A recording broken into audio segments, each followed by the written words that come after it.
Hello friends, ഇവിടുത്തെ വിമാനയാത്രയിലേക്ക് കടക്കുന്നതിന് തൊട്ട് മുന്നേയുള്ള ആപ്രോൺ ബസ് യാത്രകളിലെ മുകളിലെ ഹാങ്ങിങ് സ്ട്രാപ്പുകളിലെല്ലാം ബിഗ് പൈലറ്റ് വാച്ചിന്റെ ചിത്രങ്ങൾ ഘടിപ്പിച്ചിരിക്കുന്നത് കണ്ടോ നിങ്ങൾ അല്ലേ? സാധാരണയിൽ നിന്ന് വ്യത്യസ്തമായിട്ട് യാത്രക്കാർ ഈ സ്ട്രാപ്പിൽ പിടിച്ചു നിൽക്കുമ്പോൾ തങ്ങളുടെ കയ്യിൽ ആ വാച്ച് കെട്ടിയതുപോലെ തന്നെ കാണാറേ. എന്തായാലും ബിഗ് പൈലറ്റ് വാച്ച് ഒന്ന് ട്രൈ ചെയ്ത് നോക്കാൻ ആഗ്രഹിക്കുന്ന ആളുകൾ ഇതൊരു മികച്ച അവസരമാണല്ലേ. തങ്ങളുടെ കൈകൾക്ക് ഈ വാച്ച് ഇണങ്ങുന്നുണ്ടോ എന്നൊക്കെ ഈസി ആയിട്ട് പരീക്ഷിക്കാമല്ലോ. സത്യത്തിൽ 18 വർഷങ്ങൾക്ക് മുമ്പ് IWC ബിഗ് പൈലറ്റ് വാച്ചിന് വേണ്ടി നടത്തിയ ഒരു ആഡ് ക്യാമ്പയിൻ ആയിരുന്നു ഇത്. 2006 ജൂൺ 1 തൂങ്ങിക്കിടക്കുന്ന സ്ട്രാപ്പുകൾ എന്ന പേരിലാണ് ഈ പ്രൊഫഷണൽ ക്യാമ്പയിൻ ആളുകളുടെ ഇടയിലേക്ക് എത്തിയത്. നിരവധി ആളുകളാണ് ക്യാമ്പയിൻ ഏറ്റെടുത്തത് കേട്ടോ. ഈ വാച്ച് ട്രൈ ചെയ്ത് നോക്കിയത് സംഗതി എന്തായാലും കൊള്ളാം അല്ലേ. ഇതുപോലെ നമുക്ക് അറിയാവുന്ന കുറച്ച് കമ്പനികളുടെ മാർക്കറ്റിംഗ് സ്ട്രാറ്റജികളെ കുറിച്ചാണ് നമ്മുടെ ഇന്നത്തെ വീഡിയോ. ഓക്കെ, നമുക്ക് എല്ലാവർക്കും ഏറ്റവും പരിചയമുള്ള ഒരു ഫുഡ്വെയർ ബ്രാൻഡാണല്ലേ BKC. 1960കളിൽ 600 ഹവായി ചെരുപ്പുകളുമായിട്ട് എത്തിയ BKC ഇന്ന് കോടികളുടെ വരുമാനമുള്ള കമ്പനിയായിട്ട് ഉയർന്നതിന് പിന്നിലുണ്ട് ഒരു കാരണം എന്ന് പറയുന്നത് രസകരമായിട്ടുള്ള ഒരു മാർക്കറ്റിംഗ് തന്ത്രമാണ് കേട്ടോ. കമ്പനിയുടെ തുടക്കകാലത്ത് BKC തന്നെ ആളുകളെ മറ്റ് ചെരുപ്പ് കടയിലേക്ക് വിട്ടിട്ട് അവിടെ BKC ചെരുപ്പ് ഉണ്ടോ എന്ന് അന്വേഷിപ്പിക്കും. അഥവാ ഇല്ല എന്നാണ് കടക്കാരുടെ മറുപടി എന്നുണ്ടെങ്കിലുണ്ടല്ലോ, നേരെ BKC ചെരുപ്പിന്റെ ഗുണങ്ങൾ പറഞ്ഞുകൊണ്ട് മറ്റൊന്നും വാങ്ങാതെ ആർക്കും സംശയം തോന്നാത്ത വിധത്തിൽ അവിടെ നിന്ന് ഇറങ്ങിപ്പോരും. ഇത് പലയിടങ്ങളിൽ ആവർത്തിച്ചതോടെ കടക്കാർ അവരുടെ കടകളിൽ BKC ചെരുപ്പൊക്കെ വാങ്ങി വെച്ചു, സ്റ്റോക്ക് ചെയ്യാനായിട്ട് തുടങ്ങി. കടകളിൽ BKC ചെരുപ്പ് ധാരാളമായിട്ട് കാണുമ്പോൾ സ്വാഭാവികമായിട്ടും ആളുകൾ അത് നല്ലതാണെന്ന് കരുതി വാങ്ങാൻ തുടങ്ങി. അതോടെ BKC എന്ന ബ്രാൻഡ് ആളുകൾ ഏറ്റെടുത്തു. അങ്ങനെ ചുരുങ്ങിയ കാലം കൊണ്ട് തന്നെ BKCക്ക് വലിയ നേട്ടമുണ്ടാക്കാനും പറ്റി. ലോകത്തെ ഏറ്റവും വലിയ ടെക് കമ്പനികളിൽ ഒന്നായിട്ടുള്ള ആപ്പിൾ സ്റ്റോറിന്റെ കാര്യത്തിലേക്ക് വരാല്ലേ. ഏതെങ്കിലും ആപ്പിൾ റീറ്റെയിൽ സ്റ്റോർ രാവിലെ തുറക്കുമ്പോൾ തന്നെ റൈറ്റിന ഡിസ്പ്ലേ ഉള്ള അവരുടെ എല്ലാ പുതിയ മാക്ബുക്ക് പ്രോ നോട്ട്ബുക്കുകളും ഒരേ ആംഗിളിൽ തന്നെ സ്ഥാനം പിടിക്കുന്നത് നിങ്ങൾക്ക് കാണാൻ പറ്റും. ശേഷം സ്റ്റോർ തുറക്കുന്ന ജീവനക്കാർ എല്ലാ സ്ക്രീനുകളും ഒരേ ആംഗിളിലേക്ക് ചരിക്കാൻ ഒരു ലെവലിൽ ഐഫോൺ സിംപ്ലി ആംഗിൾ ആണ് ഉപയോഗിക്കുന്നത്. ഇതുവഴി എല്ലാ ലാപ്ടോപ്പുകളും 76 ഡിഗ്രിയിൽ കൂടുതൽ വരുന്ന ആംഗിളിൽ സൂക്ഷിക്കുന്നു. ഇത്തരത്തിൽ നോട്ട്ബുക്ക് കമ്പ്യൂട്ടറുകളിലെ സ്ക്രീനുകൾ ചെറിയ ആംഗിൾ ആകുന്നതിന്റെ പ്രധാന കാരണം എന്താണെന്നല്ലേ, സ്ക്രീൻ അവരവരുടെ അനുയോജ്യമായ വ്യൂവിംഗ് ആംഗിളിലേക്ക് ക്രമീകരിക്കാൻ കസ്റ്റമേഴ്സിനെ പ്രോത്സാഹിപ്പിക്കാനാണ് അവർ അങ്ങനെ ചെയ്യുന്നത്. മറ്റൊരു രീതിയിൽ പറഞ്ഞാലും സ്റ്റോറിൽ വരുന്നവർ കമ്പ്യൂട്ടറിൽ സ്പർശിക്കാൻ കമ്പനി അവരെ എൻകറേജ് ചെയ്യുന്നതാണിത്. ആപ്പിൾ സ്റ്റോറിലെ എല്ലാ കമ്പ്യൂട്ടറുകളും ഐപാഡുകളും ആപ്ലിക്കേഷനുകളും സോഫ്റ്റ്വെയറുകളും കൊണ്ട് ലോഡ് ചെയ്ത് ഇന്റർനെറ്റിൽ കണക്ട് ചെയ്തിരിക്കുന്നതും അതുകൊണ്ടാണ് ആളുകൾക്ക് അവരുടെ ഇഷ്ടാനുസരണം അവിടെ ഇന്റർനെറ്റിൽ സെർച്ച് ചെയ്യാനും ഗെയിം കളിക്കാനും പാട്ട് കേൾക്കാനും ഒക്കെ അവസരമുണ്ട്. ഇങ്ങനെ ചെയ്യുന്നത് വഴി ഒരിക്കൽ അത് ഉപയോഗിച്ച് നോക്കുന്ന ആളുകൾ പിന്നീട് അത് വാങ്ങാനുള്ള സാധ്യത വർദ്ധിക്കും. അത് ആപ്പിള് മനസ്സിലാക്കിയിട്ടുണ്ട്. മറ്റൊരു കാര്യം നിങ്ങൾ ശ്രദ്ധിച്ചാലും മനസ്സിലാകും, അവിടെ എവിടെയും ബില്ലിംഗ് കൗണ്ടർ കാണില്ല. കാരണം നിങ്ങളുടെ മേൽ യാതൊരു സമ്മർദ്ദവും ഇല്ലാതെ ഉൽപ്പന്നം വാങ്ങാൻ ആപ്പിൾ ആഗ്രഹിക്കുന്നുണ്ട് എന്നാണ് കേട്ടോ. തീർന്നില്ല, ഒരു കാര്യം കൂടി ഉണ്ട്. ഈ സ്റ്റോർ കണ്ടോ, മുഴുവൻ ഗ്ലാസ് കൊണ്ടാണ് ഇത് നിർമ്മിച്ചിരിക്കുന്നത്. ഇത് കാണുമ്പോൾ നാച്ചുറൽ ലൈറ്റിൽ വരുന്നവർക്കും പോകുന്നവർക്കും എല്ലാം ഈ സ്റ്റോർ അടുത്തറിയാൻ തോന്നും. ഈ മൾട്ടി സെൻസറി അനുഭവവും കസ്റ്റമേഴ്സിന്റെ ഇന്ററാക്ടിവിറ്റിയും ഒക്കെ ആളുകൾ കയ്യിലെടുക്കാനുള്ള ആപ്പിൾ കൊണ്ടുവന്ന ഒരു യുണീക് മാർക്കറ്റിംഗ് സ്ട്രാറ്റജിയാണ് കേട്ടോ.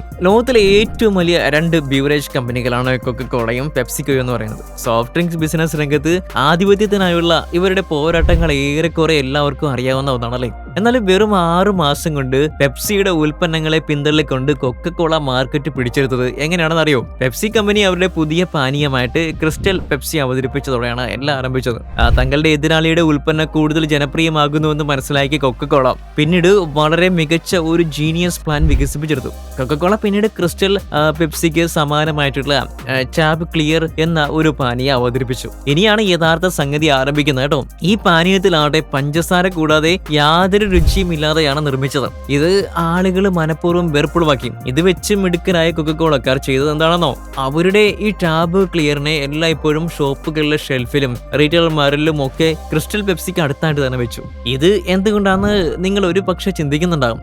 കാഴ്ചയ്ക്ക് ഒരുപോലെ തോന്നുന്ന ഈ 2 പാനീയങ്ങൾക്കും ഒരേ രുചിയുണ്ടെന്ന് ഉപഭോക്താക്കൾ ഉപബോധ മനസ്സോടെ കരുതും. അങ്ങനെ ടാബ് ക്ലിയർ ഈ രീതിയിൽ രംഗത്ത് വന്നതോടുകൂടി ക്രിസ്റ്റൽ പെപ്സിയുടെ വിൽപ്പന ഉടനെ തന്നെ ഇടിയാൻ തുടങ്ങി. 6 മാസത്തിന് ശേഷം ഈ പാനീയം വിൽക്കുന്നില്ല എന്ന് തീരുമാനിച്ച് അതിന്റെ ഉൽപാദനം തന്നെ നിർത്തേണ്ടി വന്നു. പെപ്സിയുടെ ആക്കം തടയാൻ കൊക്കക്കോള വൻതോതിൽ പണം ഒഴുക്കിയത് ഒടുവിൽ ഫലം കണ്ടു കേട്ടോ. പ്രമുഖ സോഷ്യൽ മീഡിയ കമ്പനിയായിട്ടുള്ള ട്വിറ്റർ ലോകത്തെ ഏറ്റവും സമ്പന്നനും ടെസ്ലയുടെ CEO ഒക്കെ ആയിട്ടുള്ള ഇലോൺ മസ്കിന് സ്വന്തമാക്കിയത് നമ്മൾ കണ്ടാണല്ലേ. $4,400 കോടി ഏകദേശം 3.63 ലക്ഷം കോടി രൂപ ഇടപാടായിരുന്നു അത്. എന്നാൽ ലക്ഷക്കണക്കിന് ആളുകളെ എലോൺ മസ്ക് ഈ ഏറ്റെടുക്കലിലൂടെ വെട്ടിലാക്കിയത് എങ്ങനെയാണെന്ന് നോക്കാം. പൊതുസമൂഹത്തിൽ നിന്ന് ഏറെക്കുറെ സ്വീകരിക്കപ്പെട്ട ചില മാറ്റങ്ങളായിട്ടുള്ള സർട്ടിഫിക്കേഷൻ ബാഡ്ജ്, ട്വീറ്റുകൾ എഡിറ്റ് ചെയ്യാനുള്ള കഴിവ് തുടങ്ങിയ വിവിധ ഫീച്ചറുകളുള്ള സബ്സ്ക്രിപ്ഷൻ സേവനമായിട്ടുള്ള ട്വിറ്റർ ബ്ലൂ അദ്ദേഹം കൊണ്ടുവന്നു. ആദ്യകാലങ്ങളിൽ പരസ്യങ്ങളിലൂടെ വരുമാനം വന്നിരുന്ന സ്ഥാനത്ത് നിന്ന് സബ്സ്ക്രിപ്ഷനിലൂടെ വരുമാനം കണ്ടെത്താൻ വേണ്ടിയായിരുന്നു ഇത്. മേൽപ്പറഞ്ഞ ഫീച്ചറുകൾക്ക് പ്രതിമാസം $20 സബ്സ്ക്രിപ്ഷന്റെ വിലയായിട്ട് നൽകണം. എന്നാൽ ഇത് വളരെ ചിലവേറിയതാണെന്ന ആരോപണങ്ങൾ വന്നതോടെ തിരിച്ചടിക്ക് മറുപടിയായിട്ട് എലോൺ മസ്ക് വില $8 താഴ്ത്തി. അദ്ദേഹം ഇത് ചെയ്തത് മിക്ക ആളുകൾക്കും പരോപകാരത്തിന് വേണ്ടിയല്ല എന്ന് പലരും മനസ്സിലാക്കിയില്ല. സത്യത്തിൽ BS ആങ്കറിംഗ് എന്നറിയപ്പെടുന്ന ഒരു മാർക്കറ്റിംഗ് സാങ്കേതികതയാണിത് അദ്ദേഹം ഇവിടെ ഉപയോഗിച്ചത് കേട്ടോ. ഇത് പ്രകാരം താൻ പ്രതീക്ഷിച്ചതുപോലെ തന്നെ $8 വില താഴ്ത്തിയപ്പോൾ ഒരാളും തന്നെ പരാതിപ്പെട്ടില്ല. മറ്റൊരു ഫാക്ട് എന്താണെന്നോ, ഇപ്പോൾ മിക്ക ആളുകളും സബ്സ്ക്രൈബ് ചെയ്യുന്നത് സാമ്പത്തികമായിട്ട് നല്ല ഇടപാടാണെന്ന് കരുതുന്നു എന്നതാണ്. Real quick dry nail polishing brand അവരുടെ ഈ പ്രോഡക്റ്റിനെ ആളുകളിലേക്ക് എത്തിക്കാൻ ചെയ്തത് എന്താണെന്ന് കണ്ടാലോ. അവരുടെ ഏറ്റവും പുതിയ പരസ്യ ക്യാമ്പയിനായിട്ട് ലണ്ടനിലെ തെരുവുകളിൽ ക്വിക്ക് ഡ്രൈ നെയിൽ പോളിഷിന്റെ ഭീമാകാരമായിട്ടുള്ള ഫ്രീസ് ഫ്രെയിമിലുള്ള കുപ്പികൾ സ്ഥാപിക്കുകയാണ് റിമ്മൽ ചെയ്തത്. ഈ പ്രോഡക്റ്റ് അൾട്രാ ഫാസ്റ്റ് സ്പീഡിൽ ഉണങ്ങുന്നതാണെന്ന ആശയം ആളുകളിലേക്ക് എളുപ്പത്തിൽ എത്തിക്കാൻ ഇതിലൂടെ കഴിഞ്ഞു. യുവതികളെ അക്ഷരാർത്ഥത്തിൽ അവരുടെ പാതയിൽ നിർത്താനുള്ള ശ്രമത്തിന്റെ ഭാഗമായിട്ട് തിരക്കേറിയ റീറ്റെയിൽ ഏരിയയിൽ കടകൾക്ക് പുറത്ത് തന്നെ ഈ ശില്പങ്ങൾ സ്ഥാപിച്ചു. റിമ്മൽ അവരുടെ പരസ്യ ഏജൻസി ആയിട്ടുള്ള ലണ്ടനിലെ JWTയുമായി ചേർന്നാണ് കോസ്മെറ്റിക്സ് കൗണ്ടറിൽ തന്നെ ഉപയോഗിക്കുന്നതിന് പകരുന്ന പോളിഷിന്റെ ഈ ചെറിയ കണ്ണഞ്ചിപ്പിക്കുന്ന പതിപ്പുകൾ സൃഷ്ടിച്ചത്. വളരെ ബുദ്ധിപൂർവ്വമായിട്ടുള്ള ഒരു ക്യാമ്പയിൻ ആയിരുന്നു ഇത്. നിങ്ങൾ ഈ കാണുന്ന പോലെ ഒരു വലിയ കുപ്പി നെയിൽ പോളിഷ് താഴേക്ക് വീഴുന്ന ആ സമയത്ത് വായുവിൽ വെച്ച് തന്നെ അത് ഡ്രൈ ആകുമെന്ന് കാണിക്കാൻ ഇതിന്റെ പ്ലേസ്മെന്റിലൂടെ അവർക്ക് കഴിഞ്ഞു കേട്ടോ.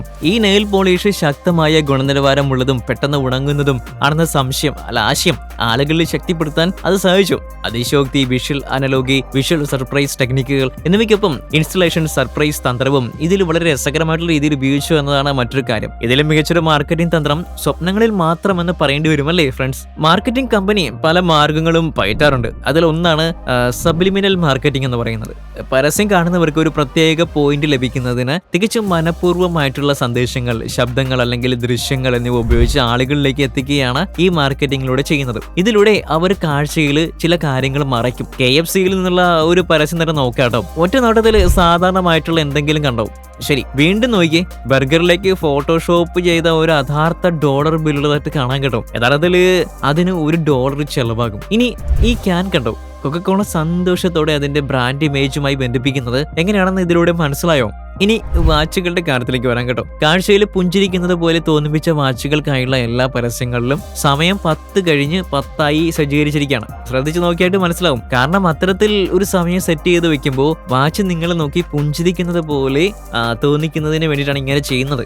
ഇത്തരത്തിലുള്ള സൂക്ഷ്മമായ സൂചനകളെ പ്രൈമറുകൾ എന്ന് വിളിക്കും കേട്ടോ. ചീറ്റോസ് എന്ന സ്നാക്സിന്റെ മാർക്കറ്റിംഗ് തന്ത്രം നോക്കാം. ബ്രാൻഡിങ്ങിനെ കുറിച്ച് ഉപഭോക്താക്കൾക്ക് എന്ത് തോന്നുന്നുവെന്ന് അതിന്റെ മാതൃ കമ്പനിയായ ഫ്രിറ്റോളെ ചോദിച്ചപ്പോൾ പലരും പറഞ്ഞു ഇത് കുട്ടികൾക്കായുള്ള ഒരു ചെറിയ ലഘു ഭക്ഷണമാണ്. പക്ഷേ അവർ അവരുടെ ന്യൂറോ മാർക്കറ്റിംഗ് തന്ത്രം വഴി കസ്റ്റമേഴ്സിനെ സമീപിച്ചപ്പോഴാണ് ഓറഞ്ച് പൊടിയിൽ വിരലുകൾ അമർത്തിക്കൊണ്ട് ആളുകൾ അതിന്റെ യഥാർത്ഥ കിക്ക് ആസ്വദിക്കുന്നുണ്ട് എന്ന്. സത്യത്തിൽ അത് ഒരു ഫൺ നടന്ന രീതിയിൽ ആളുകൾ ഇതിനെ എടുത്തു.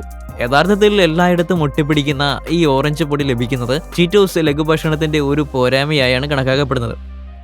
എന്നാൽ ആ കുഴപ്പവും വർണ്ണാഭമായ കോട്ടിങ്ങും യഥാർത്ഥത്തിൽ ആളുകൾ ചീറ്റോസിനെ വളരെയധികം സ്നേഹിക്കുന്നതിനുള്ള ഒരു കാരണമായിട്ട് മാറിയത് ഈ ന്യൂനോ മാർക്കറ്റിംഗ് തന്ത്രത്തിലൂടെയാണ്. ഫ്രീറ്റോളെ ഈ നേരത്തെ പറഞ്ഞ കണ്ടെത്തലുകൾ ഏറ്റെടുക്കുകയും ഈ അട്ടിമറി ആനന്ദഭൂതിയെ ചുറ്റുപറ്റി ഒരു മുഴുവൻ പരസ്യ ക്യാമ്പയിൻ നിർമ്മിക്കുകയും ചെയ്തു. അതൊരു വലിയ വിജയമായിട്ട് മാറുകയും ചെയ്തു. നമ്മളെക്കാൾ നന്നായിട്ട് ഇന്നാരോ കമ്പനികൾക്കും നമ്മളെ അറിയാവുന്നതാണ് സത്യാവസ്ഥ കേട്ടോ. വ്യത്യസ്തമായി വൈവിധ്യമാർന്ന നല്ലതും ചീത്തയുമായിട്ടുള്ള നിരവധി മാർക്കറ്റിംഗ് തന്ത്രങ്ങളിലൂടെ അവർ നമ്മളെ കൊണ്ട് ഓരോ ായിട്ട് വാങ്ങിപ്പിക്കുകയാണ്. ഈ വാസ്തവം നമ്മൾ അറിയാതെ പോകുന്നു എന്ന് മാത്രം. എന്നാൽ ഇത്തരം മാർക്കറ്റിംഗ് തന്ത്രങ്ങളിൽ മയങ്ങി പ്രൊഡക്റ്റുകൾ വാങ്ങി പണി കിട്ടി ഒത്തിരി പേരുണ്ട് കേട്ടോ.